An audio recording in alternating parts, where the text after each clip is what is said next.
Update po mula sa Sandigan Bayan, as of 6:15 PM ay nananatili po sa loob ng 5th Division itong si Senator Jinggoy Estrada para sa return of warrant ng kanyang plunder at graft case. Ang ginagawa po sa return of warrant, ito na po yung bahagi ng proceedings kung saan nagpapakita po ang akusado sa korte para makita siya personally ng mga judges and in this case mga justices. At para makita rin po kung na-implement po ba yung warrant po na in-issue ng Sandigan Bayan, 5th Division. Dumating po si Senator Estrada shortly before 6 PM at hanggang ngayon po ay nananatili siya sa loob.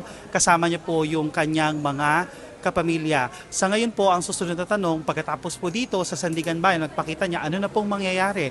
May commitment order na po siya. Kinumpirma kanina yan ng Sandigan Bayan 5th Division. Siya po ay makukulong sa Payatas, sa New Quezon City Jail, kung saan po ay yun po ang designated na kulungan para po sa mga akusado sa flood control cases. Makakasama po doon ni Senator Jinggoy Estrada, sina Bryce Hernandez at si former Senator Bong Revilla na kasama rin ni Estrada doon sa pork barrel cases. Yan po ang update mula po dito sa Sandigan Bayan. Manatili po nakatutok sa Rappler para po sa updates dito po sa kaso ni Senator Jinggoy Estrada after his proceeding here po sa Sandigan Bayan. Dadali na po siya. Naasahan po natin na ililipat na siya sa Payatas.